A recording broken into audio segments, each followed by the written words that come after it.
Welcome to the Self Care Sanctuary. I am your host, Sharon Terry, licensed professional counselor out of good old Texas. Today's episode is brought to you by Purple Rain Counseling. And today we have the privilege and the honor of having Dr. Glenda McCarty with us, who is founder of Yoga at Heart. Today's topic, we are going to be discussing healing somatically, right? The mind-body connection. And before we get started, I'm just going to go ahead and introduce Glenda to everyone because this is her first time being in the sanctuary. Welcome, Glenda. Thank you. It's an honor to be here and a privilege. And I'm happy to be here. So, I'm so happy to have you. And for our listeners, Glenda and I work together in our other lives. yes, we do. So I have recently met her. I think it's been what, a couple of months now, maybe 4 months? 4 months. Yeah, Yeah. I think 4 months now. But she is such a delight. And it was just an instant like connection. I feel like we had so much in common. We both are very passionate about self-care. And she is, as I said, the founder of Yoga at Heart. She's passionate advocate for the transformative power of somatic healing through breathing, body awareness, the mind-body connection and the importance of movement through yoga. She's a registered Yoga Alliance teacher, drawing on 25 years as an educator. Her academic background and trauma-informed yoga expertise, Glenda creates specialized programs that empower individuals on their healing journeys. Her courses delve into the profound effects of trauma on the body, blending scientific research with practical breathing and movement practices. Glenda currently offers yoga to survivors of sexual violence through Mosaic, Georgia, and leads retreats focused on rest, healing, and empowerment. I can't wait to go on one of those. So again, welcome to the sanctuary. And I felt like it was important for us to really start getting into how our bodies process trauma and that mind-body connection when it comes to healing. Now, somatic healing is really, as I said, just a way for us to connect our bodies. And because our bodies do remember what happens when we experience trauma. And somatic healing is a very holistic approach or therapeutic approach that again emphasizes that mind and body connection and is really based on the premises that trauma and stress can really become trapped in the body and it really manifests as physical symptoms, somatic experiences. Um, and this form of therapy really does incorporate physical techniques such as deep breathing, relaxation exercises, movement, ways to release the stored tension and trauma in the body. I know this personally. I know that it's stretching alone does wonders for my body. And I oftentimes will tell my clients, listen, you have to release the energy, right? It's really about moving that energy, not to be just a sponge for it, but as like let it wash through you, a way that it can move through you. Because when it doesn't, we start feeling it in our bodies. And based on your experience, you have a lot of experience in helping people move this energy through their bodies, through breathing, through stretching and yoga. But Glenda, tell us what drew you to somatic therapy and breathing. What drew you through this work? So I think, healing is a journey, and For I am a sure. survivor of childhood abuse. So, Okay. so that was always like, in my mind, because your body stores that, you don't forget it. It's always there. So so, I did like therapy and I did a lot of things, for that, which I feel it's a journey and we find things when we're ready for it. Yes. And so I had heard like all these great things about yoga. Mm-hmm. Um, and so I was a stressed out doctoral student and I started my PhD program when I had two young babies. So I was looking for a way to just de-stress from that. Mm-hmm. And so I just started like, yeah, like you said, just short movements, like little 10-minute segments of yoga practice. And it really did like start to calm me and help me get through my dissertation and two young children. And but when I started doing it, I just noticed like how much better I was feeling and how it was releasing like some of this stored up traumatic experiences that I had experienced throughout my life. And I just, maybe sometimes you would your body, you might move a certain way or release some type of tension, and maybe, tears would come out or I would cry or something.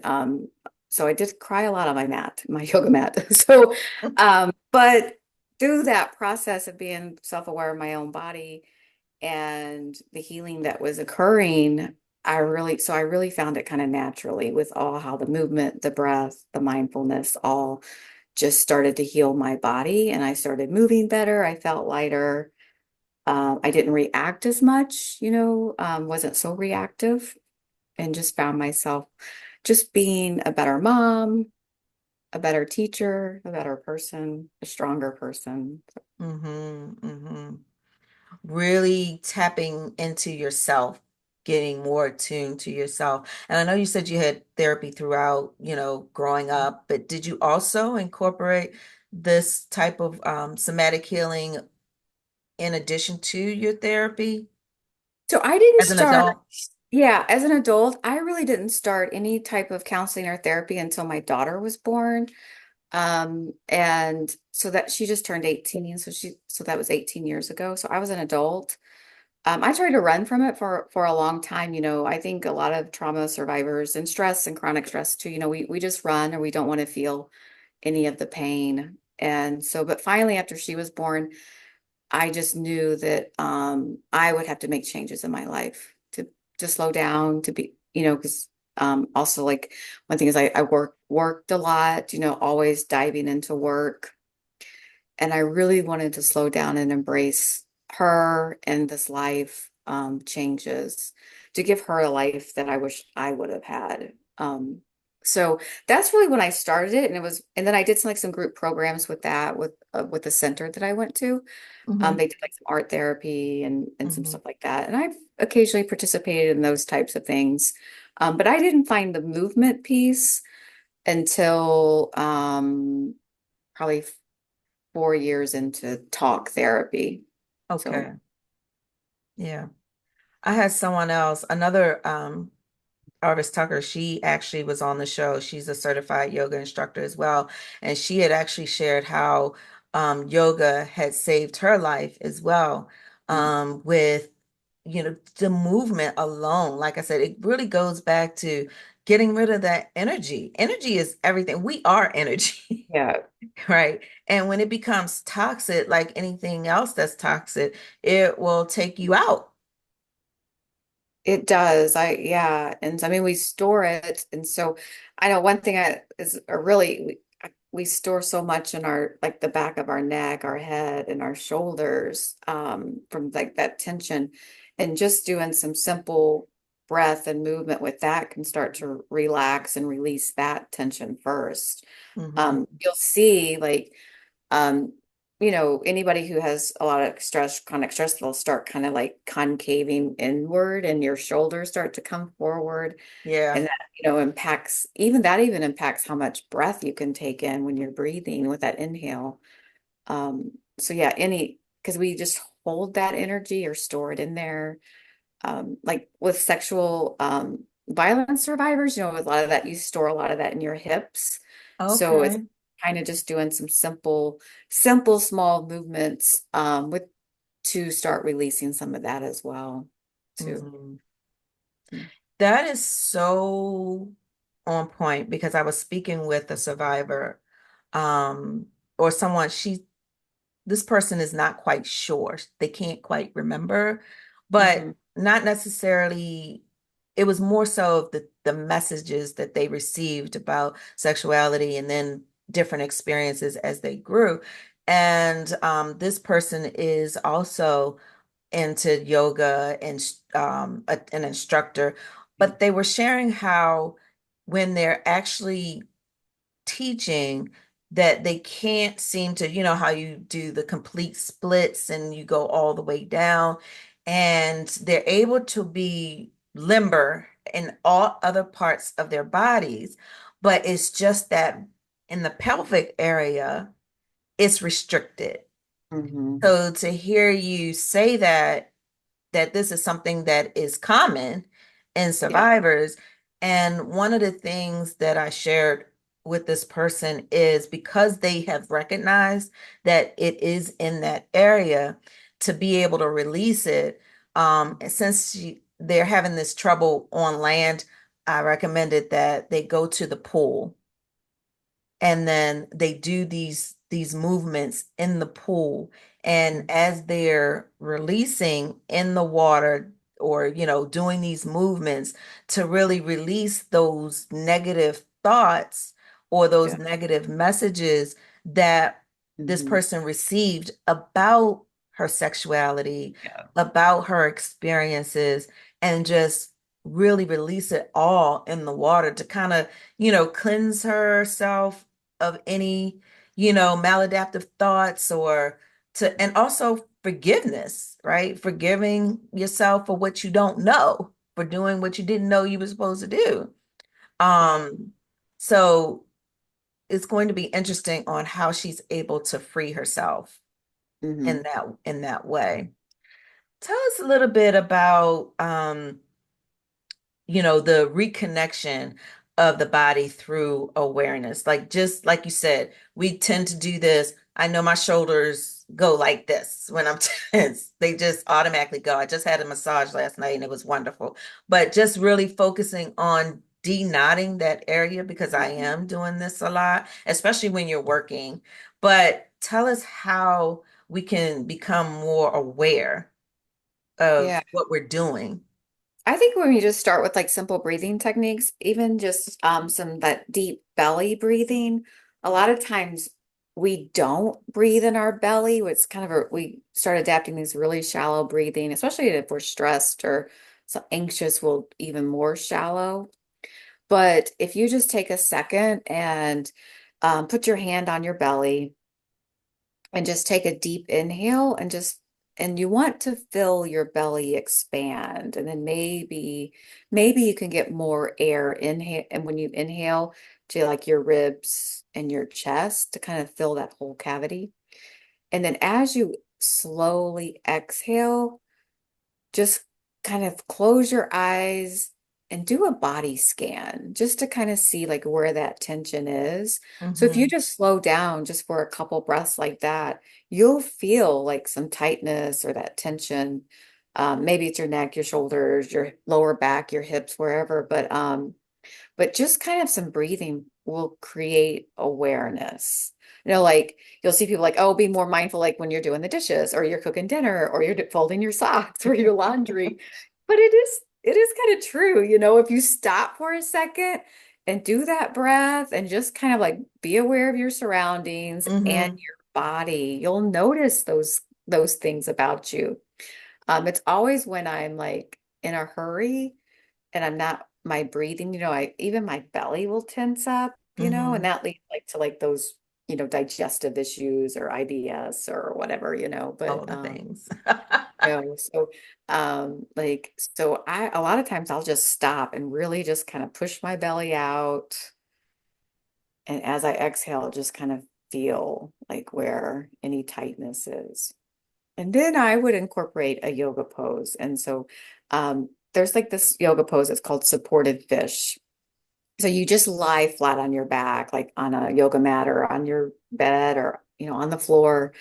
And you can even just like roll up a beach towel or bath towel if you don't have yoga blocks or a pillow or something or a bolster, anything you want. And you can either, so if you roll up a towel, just put that down like the center of your back and lie on it. Okay. Um, you can do it vertical or you can, do it horizontal, like flip the towel and just kind of get it under your shoulders or anywhere on your back. And just so you want to just, get your shoulders or your back kind of elevated a little bit around that towel or the pillow. But that's called a supported fish. And that will start to open up your chest. So relax those muscles and it'll release any of that tension in the back. And there were times like with a stressful job or a stressful situation going on in my life, I might lay in supported fish, for 20, 30 minutes Hmm. to do that. So, and then focus on that breathing while I'm doing it. So I know that the breathing is such a powerful tool to help us regulate our bodies, our emotions, and sometimes, it's so cliched. It seems so cliche to say, well, Mhm. just breathe, right? Sometimes I'll remind my clients, just breathe, right? But it's not just something that is cliche or something that we're just saying. It's because, like you said, when we're stressed and we're tensed and we're going through all these things, we forget to breathe. We don't even realize that we're holding our breaths. Mhm. So just like we're having our shoulders up, we're holding our breaths. I know sometimes I'll hold my stomach in tight if I'm going through or Yeah. having a stressful day.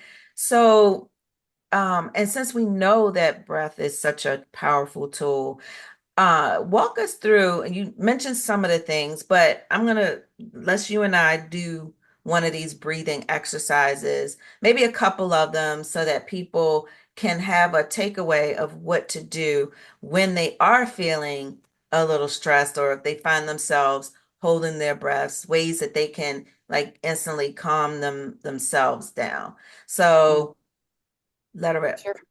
Yeah. So I'd actually like to the listeners, just check your breath right now. Are you holding your breath? So like if you're sitting in traffic, are you holding your breath? And where's your belly? Feel your belly. It's tight. Yeah. So they probably are. So I Exactly. think, I have a lot of listeners that listen on the way to work or on their way home or at the yeah, end of their evening. So that traffic can be something else. But yeah, let's go ahead and like sure. go through it and maybe tell us what the names of these breathing techniques are. Yeah, so like the belly breathing or balloon breathing is just that the first one I just kind of mentioned, but and it's also like like pranayama, like for the yoga practice is 3-part breathing, which I think that one is just essential for us to get that breath in our belly, Mm-hmm. just everywhere. So it'll loosen up your belly, which will help with digestive issues too.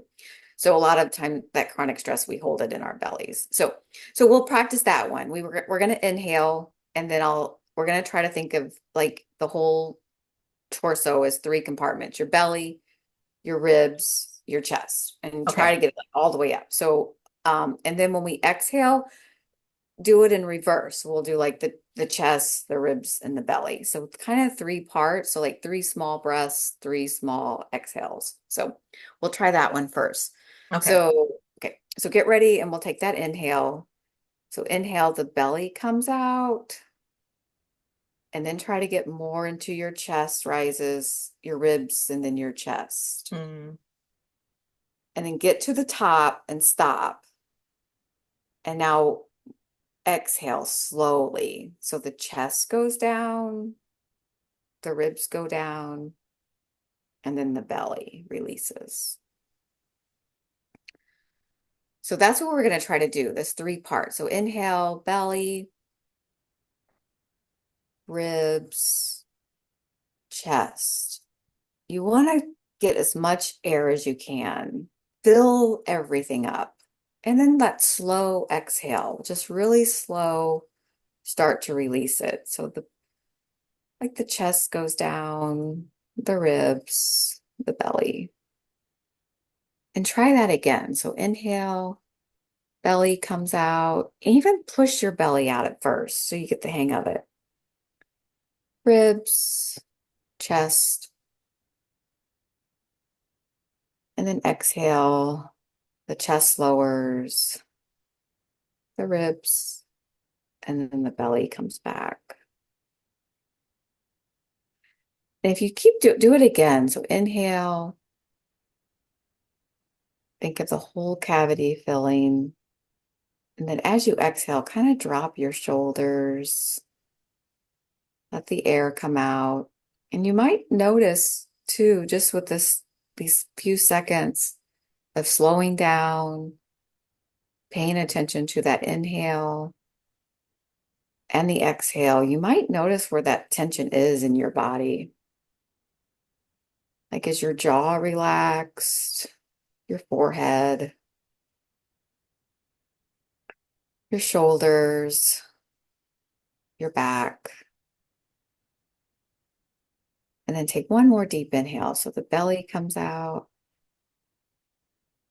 Get as much air as possible. And then pause at the top and slowly release it.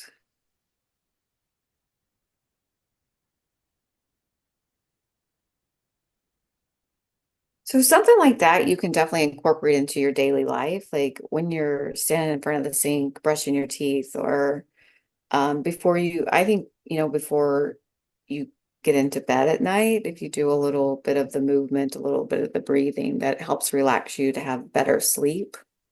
Uh, Mm-hmm. when you're driving home from work, lunch break. Um, I do that a lot of my breaks. I do some type of little movement, Mm-hmm. breathing from work, like work breaks. So, Okay. Now, let me ask you this. As I was doing it, like the first few times I was doing it, and let me just note, listeners, I am a woman of a particular age. But for me, when I first started doing it, I I felt like I was getting warm. yeah. I was getting hot. So, but then by the time I got to the last one, I felt like I was cooling down. Hmm. Is that typical? It is typical. One thing about when we start engaging that parasympathetic nervous system and relax in our body, um, we will, as we're releasing energy, like you said, that maybe it's pent up, stored up, it does cool your body. And there's so many times I've been on my yoga mat, like maybe at the end doing that shavasana, which is the corpse pose, or participating in massages or Reiki, Hmm. and my body would become so cold, like frigid cold. And it's just your body is releasing up all that stored energy. So as Oh, the wow. energy releases and goes, and you're slowing down your nervous system, um, you'll feel that chill. Hmm. I even know now, like when I am stressed out and I'll get some chills, and I know it's because that it's starting to leave my body.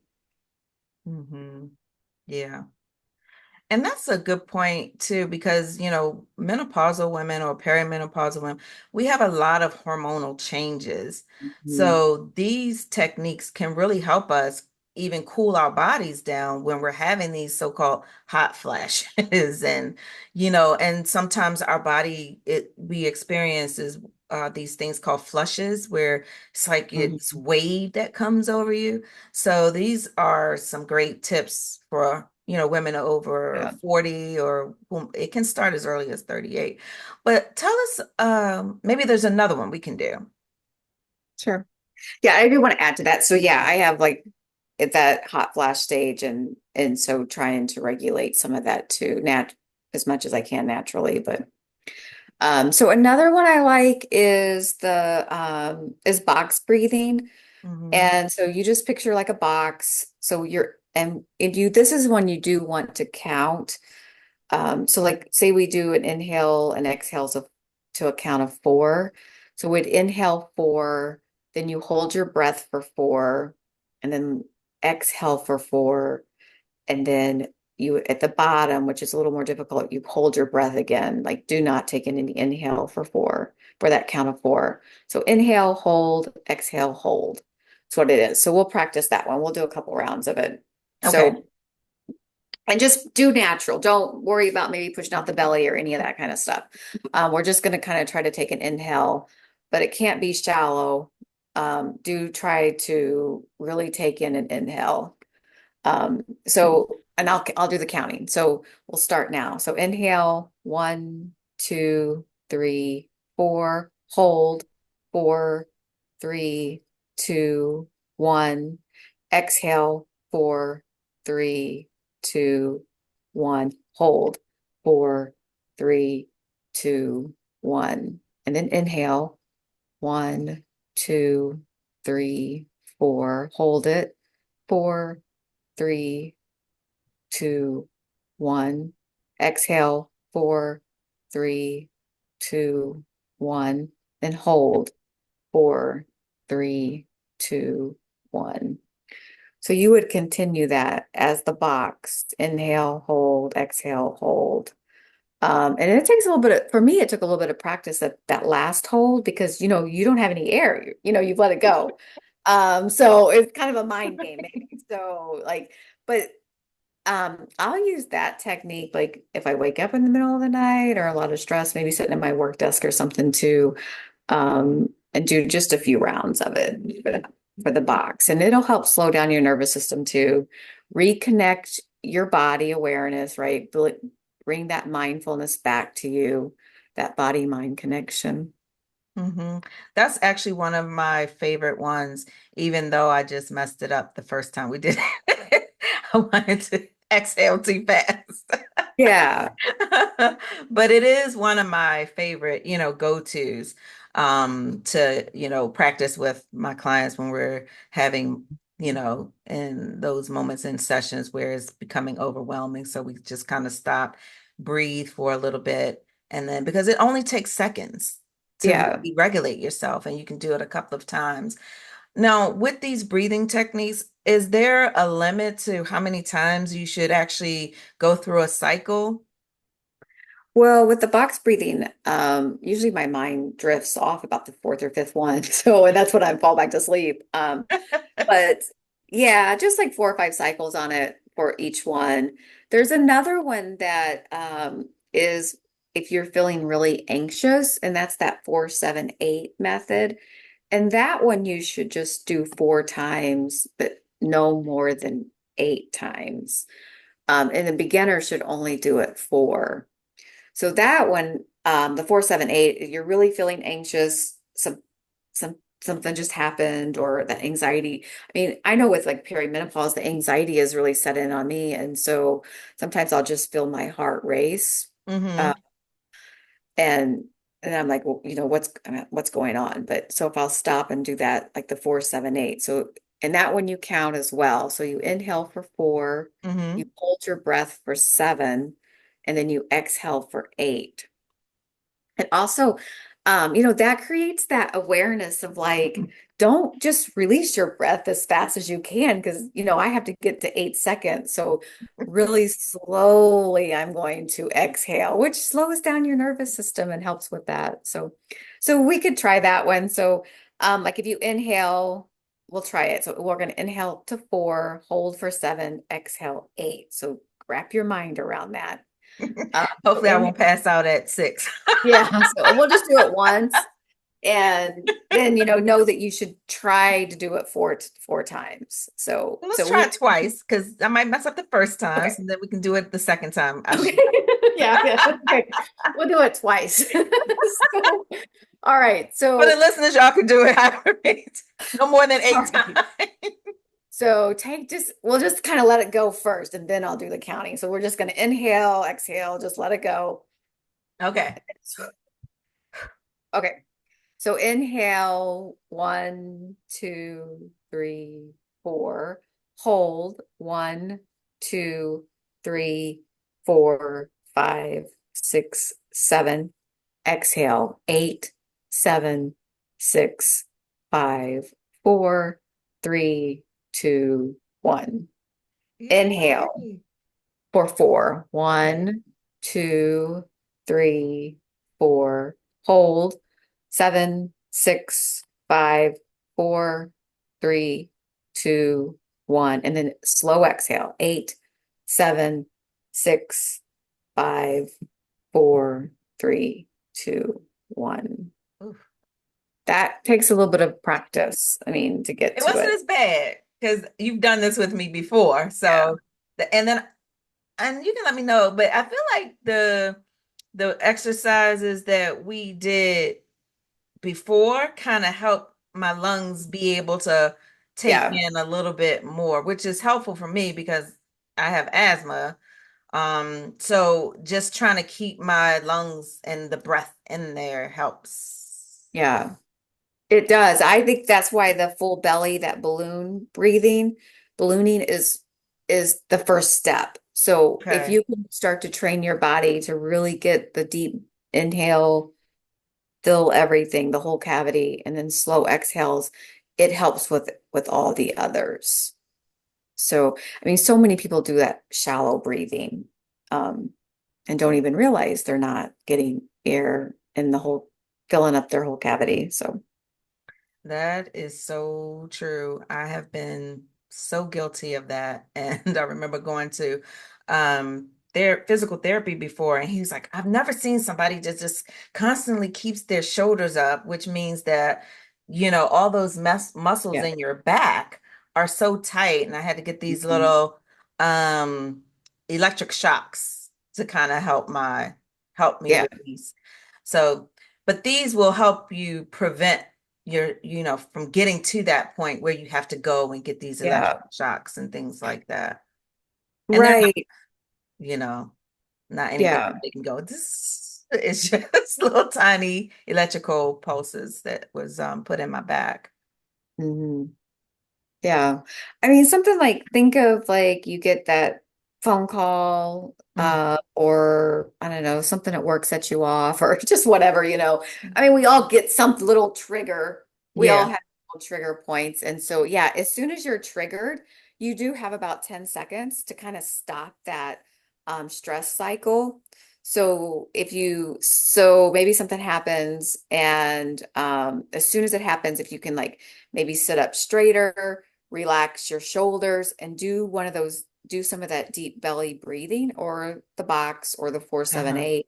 You Hmm. can interrupt that cycle, which will lower your cortisol and your blood pressure and all that. So you don't get um, all that anxiety, or think of like maybe a time you had a stressful event at work, and then you took that home with you, and you went home and napped, you slept, you were maybe sick or something for probably like 18-24 hours if you're a female.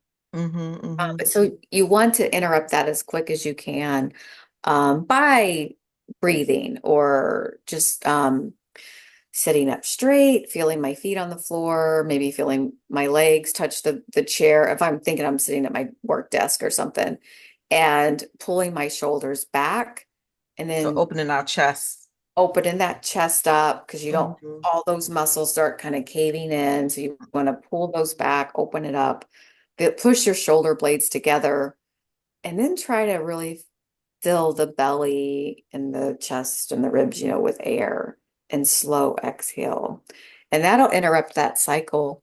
So you don't, carry that home with you, carry it, at night, where then you'll wake up and you can't sleep, which interacts the next day, and so forth. So, Hmm. So it would look something like, okay, I'm experiencing something stressful, or I just got a disturbing call. So instead of letting my shoulders come in, which is more so like a protective thing, right? mhm, We're going to close in, right, to protect our heart, yeah, our organs. So, but instead of doing that, what we're going to do is just take a breath instead of holding our breath, breathe and just kind of open up like, okay, right? Or not maybe, well, sometimes it is just about exhaling, right? Because you're not allowing that energy to really sit with you. sit with you. Yeah. So we're Yeah. interrupting that process of that brain body connection where it's like, oh, I'm going to hold on to this, but then we'll deal with it later. Like we're going to sweep it under the rug. Yeah. So like an example might be like you get that email, or like your boss, your manager, like, hey, I want to talk to you. And our first reaction is like, oh my gosh, what I do? So I'm in so much trouble. They Right. don't do that. So instead of like that, like, and then like, so, then yeah, concave, you bring in your chest to protect your belly and your chest. Just stop, open up, Hmm. push your belly out, and try to get that air into there. And maybe that's like, no, it's fine. It's fine. It's good news. Yeah. So yeah, so like I know like recently my manager was just like, "Hey, can you meet with me?" And my first thought was, "Oh no. What did I do?" And then it was a raise. So see that instantly bad, you think like bad news, but no, it was he got raises. So It reminds me when I tell my husband, it's like, oh, I need to talk to you. He's like, can you yeah, not use that yeah, terminology? It's like everything, every time you say, I need to talk to you, I feel like, oh God, what did I do? The whatever. world's about to end. And it's like, you'll be like, oh, I just need this, that, the other. And he's like, it's nothing. But meanwhile, you said it's the worst. Men don't want to hear, I want to Yeah. talk to you, or we need to talk, because their mind automatically goes to, what did I do? What did I do wrong?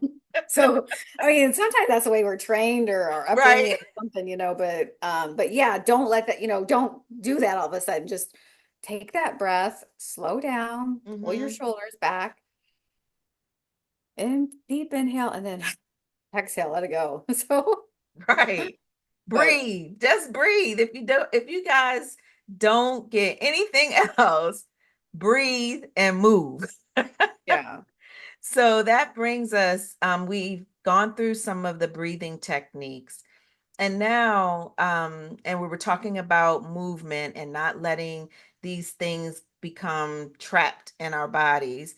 But so now let's talk about, some of the movements that we can do to Mhm. release this, especially for people who have chronic stress or, have experienced trauma such as yourself. And sometimes I think that we all have experienced some type of trauma in one way or another. It may not be, the traumas aren't the same, one thing that may be traumatic to you may not be traumatic to me, but or even if we don't even use the terminology trauma, we've had jarring Yeah. experiences, right?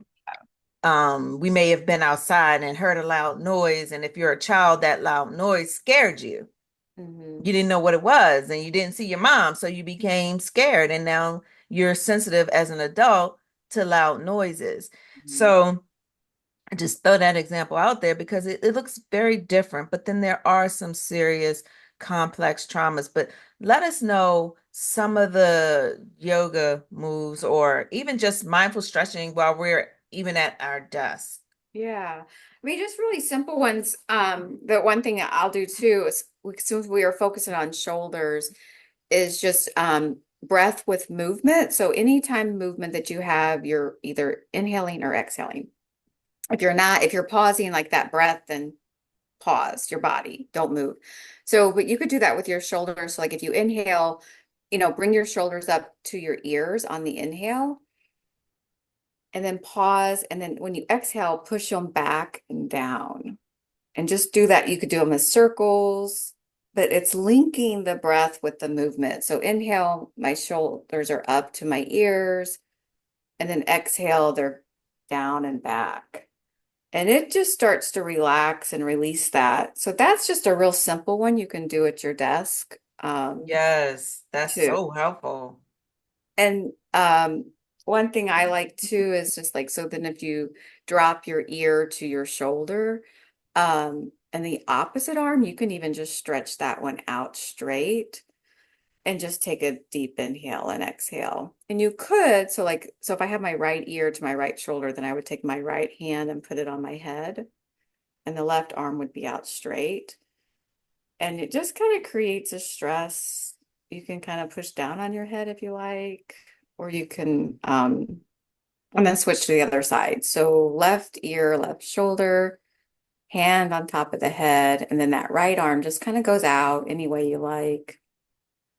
And then just breathe.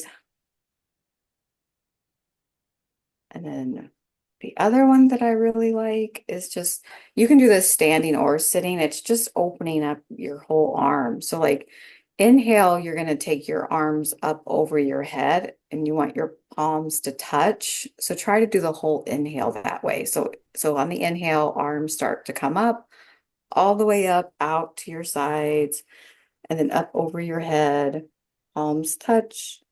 And then exhale, just bring your hands down to your heart center. And Namaste. you could do that. Yeah, namaste. You can do that sitting or standing. Sometimes I'm just standing and I'll just make like wide stance with my feet and then just kind of do that inhale again with my arms up over my head and then bring them down. Or like, and you can even forward fold. I mean, you can just be real simple, mindful, but breath with movement. So stop and make sure, when you inhale, you want your body to get big. And Mhm. when you exhale, you want it to get small. Um, Okay. any kind Inhale of big, exhale small.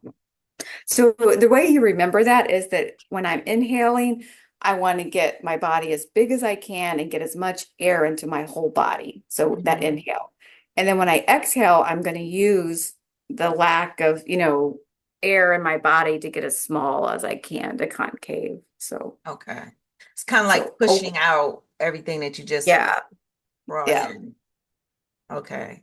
So, And so even when we're at our desk, and I focus on this a little bit more because a lot of us do work from our desk all day, extended. I know we do for 10 hours or more.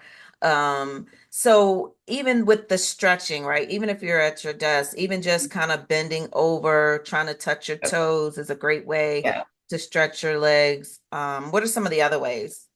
Yeah, so that forward fold, so you could stand up at your desk and then just kind of put your hands flat on your desk and just walk your feet back some. Mm-hmm. So just kind of like make an L shape or like the down dog, like would be yoga. You could go down and touch your toes if you want, or just touch your knees and just kind of keep that. You want to think of your hips as a hinge. So I want my hips to do the movement.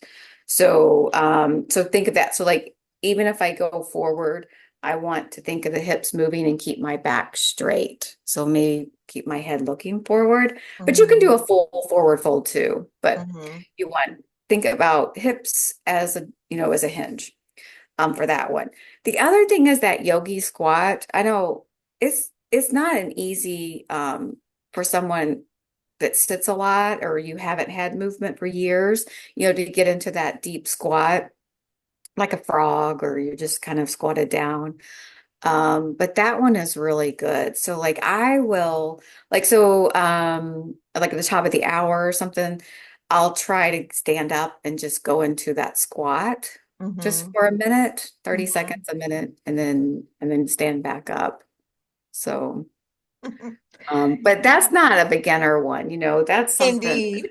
It's not. uh but that helps so much, and then maybe just do some twists and stuff too. But Yeah, like I just to kind of do like these movements, that kind of helps me stretch mhm. my shoulder, Yeah. the back of my arms, and then just like that. Those, and Mhm. you were doing like the They can do that behind you, but so those like if you take your arms out and do those eagle arms, yeah, so just hmm like, like wrap your hands anyway. You could even just hug yourself, right? So like I've got my right hand on top, I'm hugging myself and just try to pull my shoulders apart.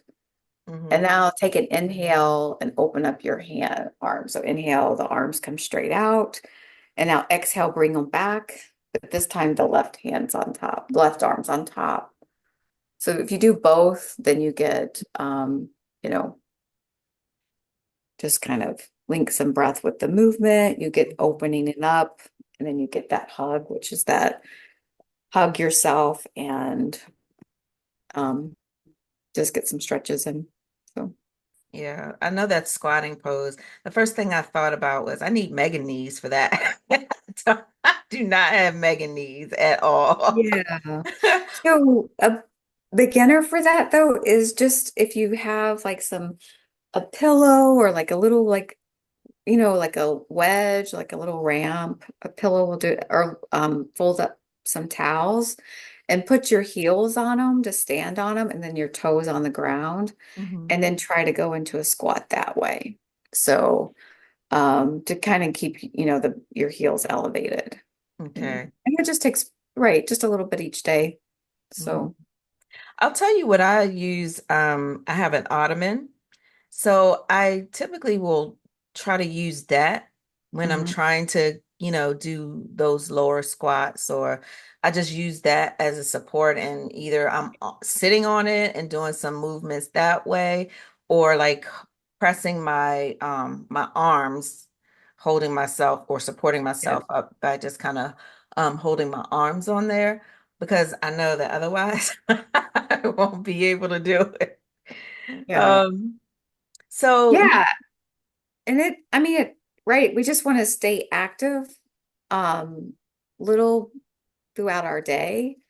And then that can make those big changes in the long run. So, but it's just little small steps. Don't go, some people like they jump in and they do this whole plan and then we don't stay with it because we lose our motivation or right. but just like what's one little thing that I can do today and then try to keep that practice going with it. So, but it's taken me years to do the yogi squat. So, I mean, Yeah. I'd be so envious of people who can do that. Tell us about the mind body connection and as it relates to our resilience. yeah. So I think, for me, it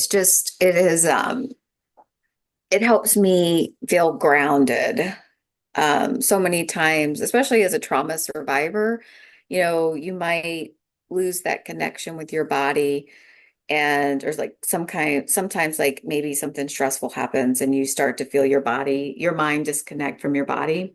So it just kind of brings me back to that. And so maybe it's just feeling my feet on the floor first, like kind of coming up onto my toes, back to my heels, any of that kind of stuff, just to have that grounded feeling. And it might be, you need to touch your desk, just any kind of thing to bring yourself back into that. Um, just to kind of help with calming your body and feeling safe, that disconnection. There's a lot of times throughout my life that I realized that, that like maybe some kind of stressful event happened and I would feel myself kind of almost float away or something, like your mind starts to leave your body because you don't want to be in the body because you start feeling Exactly. sensations or any kind of pain or kind of from that. So um Absolutely. fogginess maybe is a way to explain it. So I think the mind body just brings you back to, oh, I just say it brings me back to reality, ground myself in reality. I know other people say different things about it, but I like don't let my mind escape my body. So bring it all together, keep it together. Yeah, I think that was said perfectly, because what happens is that your body you do dissociate, right? So dissociation Mhm. is what you're describing when your mind kind of leaves your body, distracts itself, goes somewhere else so that you're not experiencing whatever it is that is traumatic, right? Yeah. Especially, and this is found a lot with children, adult survivors of abuse, and that's how they survive those moments. So some of my clients that I may speak to that have had complex trauma, that was a major coping skill for them. And that's why a lot of times, when someone goes back and tries to ask, well, what was this, or what was, what happened here, or what happened there, they really can't tell you. It's not Yeah. that it didn't happen, it's that in order to survive that moment, their mind had to dissociate from their bodies to Yeah. go somewhere else, right? So that they could deal with. They may be able to tell you what the cartoon was on the TV, what color the walls were, but as for anything associated directly with what was happening traumatically, sometimes they're not able to. articulate that because of that protective factor. So when you say that it's grounding, that's what mindfulness and grounding is all about, making sure that you're bringing yourself in the moment, staying present, so that you are aware of what is happening, Mhm. so that you are able to process it, as we said before, letting that energy go through you and not being able to stay. Because when you are dissociating, you're just a sponge at that point. All Yeah. these things, because your body is remembering, even though your mind is has separated and broken off and gone somewhere Mhm. else, but your body is still absorbing what's happening, and it's Yeah. going to remember, even if you can't If you can. consciously Yeah. remember. Yeah. Yeah. That's true. I would have never thought, I mean, as I've gone through a lot of healing and therapy, counseling, different things on my journey, I never really thought I did dissociate. It wasn't until more recently that I was like, oh yeah, I do. That's what I'm doing, you know. Hmm. Um, so I just, but yeah, so you don't even, like you said, you don't even realize you're doing it. So even like, I felt like I was very advanced in my healing journey. I still didn't think that was something that I did. And, Hmm. but I did. Hmm. And so, Yeah. and now I can recognize that, and how I need to ground myself. So, Yeah. I've spoken with several people who lose time.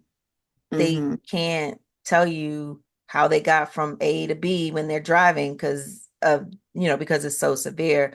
And it really can depend on, their experiences when they develop this coping skill. But now they're able to recognize, what they're doing. So it's about being intentional and having these tools to really learn how to become in the present, right? Or mindful. And that's one of the therapies that we do, called dialectical behavior therapy, which is DBT. And it really helps people who, are borderline personality disorders and things of that nature, which people who have experienced a lot of complex traumas, or particularly women, can develop borderline personality disorder, and they don't really understand why there's no emotional regulation and things of that nature. But I digress.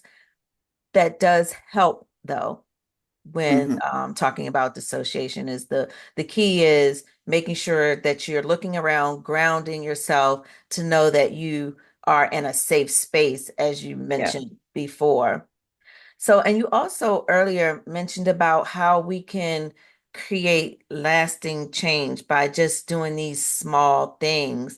Talk to us a little bit more about how we can really train ourselves to do this so that it's more second nature. hmm For me, one thing that I've done is I leave my yoga mat out Okay. in a corner of the room. I used to leave it in the living room Mm-hmm. because like in the evenings, if the TV was on or something, I would do like that supported fish or legs up the wall, just some restorative things. Mm-hmm. Now it's in my office space, and so I just leave it in the back. So that's kind of that reminder where I'll get up. Since I work from home, I get up and I'll get on my mat. So that's like one little thing, like a little short break. So how can I incorporate little short breaks throughout my day? I also because I love yoga and I'm always on my mat. Sometimes I have my coffee on my mat in the mornings. And sometimes that looks like me just sitting on it. And then I'll like, oh, I need to do a couple stretches, So then maybe I'll move into cat cows or just whatever, just some simple movements and stretches with that. And then in the evening, before bed, maybe that's legs up the wall or any of those things that just kind of just start relaxing yourself. But I just think like any kind of like pausing, breathing, you're stuck in traffic, you're driving, listen to a podcast that reminds you to do that. Mm-hmm. Uh, and some gentle stretches. And then I do walk a lot. But I've been walking since I was out of college with my bachelor's. I just started like almost a daily walking routine, which I feel helps ground me and walk in nature or, I just walk on the sidewalks, whatever. I'll walk wherever. But So just any kind of things that you want to do, but only do one thing at a time. That's what I've always told people. Just pick one thing that you want to start doing and set a reminder on your phone and get that into some type of a habit first. Um, but to take that self-care for yourself, because we won't. We'll go days and days without taking any kind of care for ourselves. We'll take Hmm. care of everybody else but ourselves.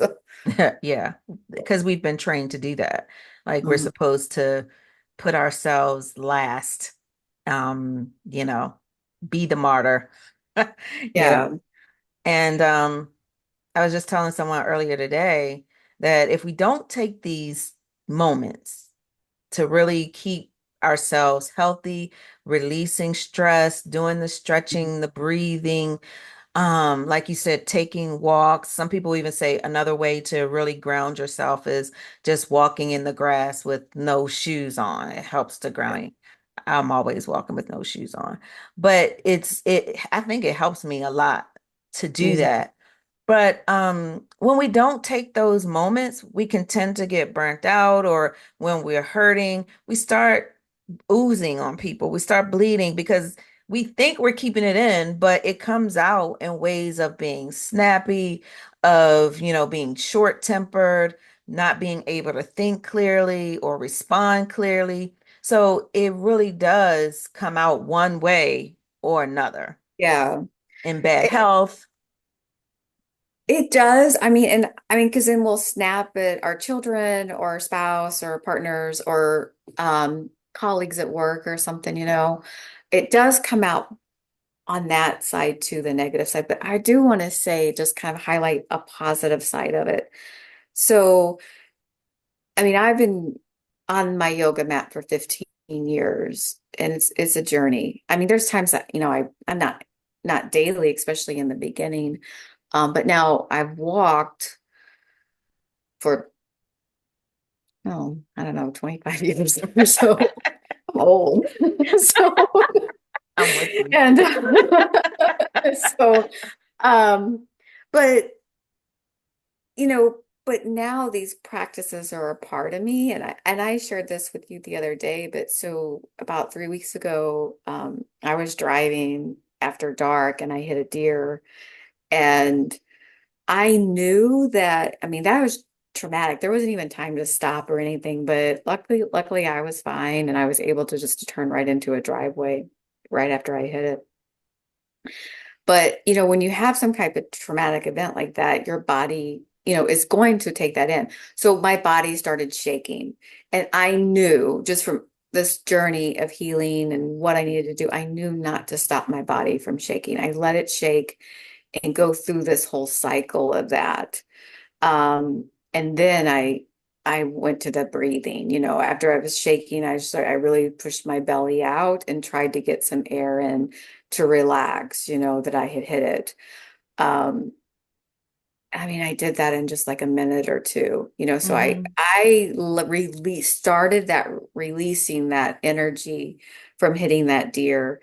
And then I got out of my car and I looked at the front of it and I was like, crap, there's like radiator fluid everywhere. And then I picked up the phone and called. So, but I took that minute or two, like for that cycle. And I didn't get sore, I didn't have those maybe things that I would have had normally from a wreck. I don't, Hmm. because I let my body kind of process it and go through it right there when it happened. So, if I wouldn't have let my body shake and just start releasing some of that, then I would have had to do it the next couple of days on my yoga mat. I would have had to start figuring out how to release it from my shoulders or my back or something. Yeah, So you can, you do make these changes and they do become a part of your life where you can cope with stress or trauma or things that come up in the future because we all have those things.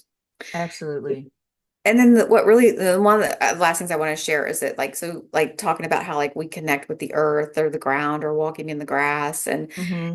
I lost my nephew a few years ago and Sorry to hear that that. was crucial. I always like had little garden beds, and Hmm. so after his death I went out there into my garden and I just, had my hands in the soil, my feet in the soil, working it as one way of recovery for that, Oh, like how to wow. process this death and what do I do? So it was just using techniques that I had learned over the way with how to cope with what life throws us. So Yes, coping with what life throws us because, man, I tell you, we can get some curveballs. Now, with that being said, though, I remember the other day you were sharing with us that there are times when you shouldn't interrupt the process. Like when you experience something traumatic, allow yourself to go through yeah. the whole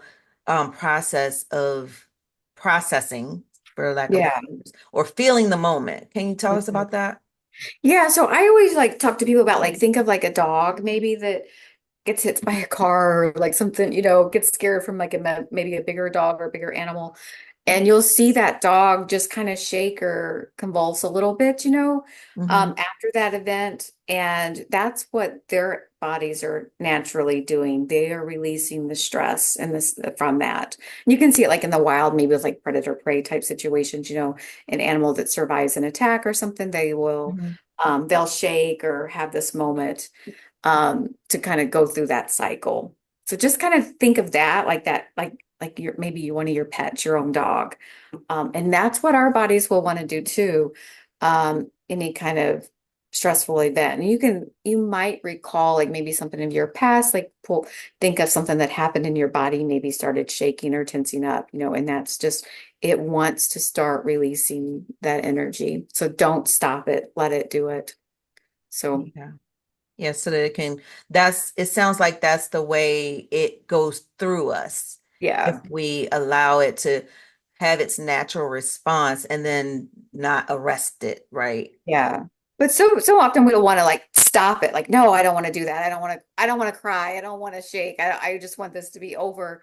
And then it's just like you said, our body is going to hold all that in and it's going to find a spot to store in your connective tissue, somewhere in your body and your muscles. So that's what we want to just let it go right then. So, or try to. And sometimes like with the death of my nephew, um, that was ongoing, it was much different than hitting a deer with my car. So I knew I needed to find ways to start releasing that. And that was through the gardening or the soil, just to kind of feel that earth connection with that. So, Yeah.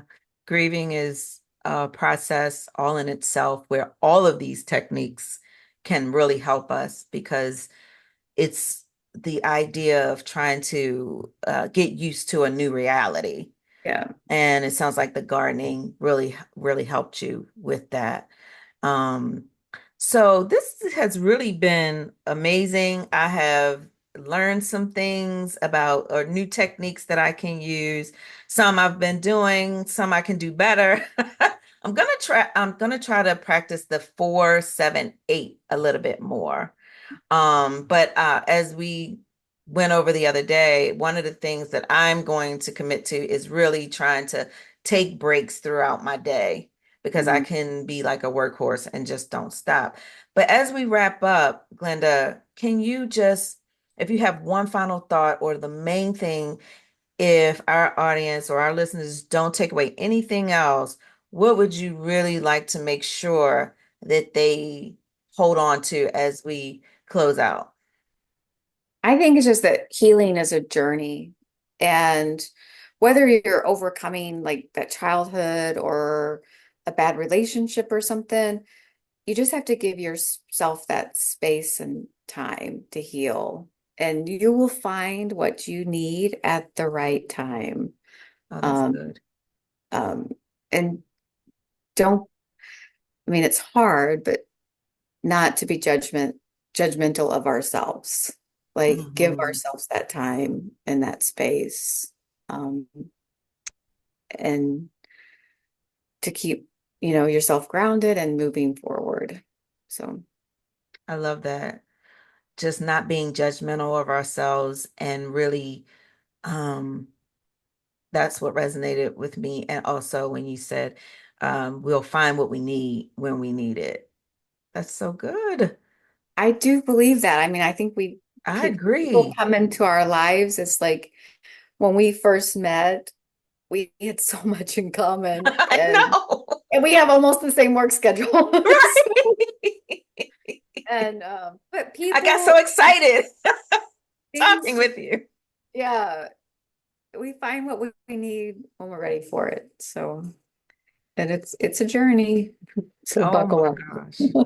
A journey and not a destination. Like it's a healing process, right? A journey. Yep. Thank you so much, Glenda, for joining us today. I want to thank all of our listeners who tuned in. I know that today is election day, so a lot of people may not hear this until tomorrow or later on this evening. But I do want to just remind everyone what I always say is that self-care is not an option, it's necessary. And when we learn to love ourselves, right, it really doesn't matter who doesn't. So again, thank you so much for joining us, Glenda. Thank you, listeners, for coming into the sanctuary, and have a great night.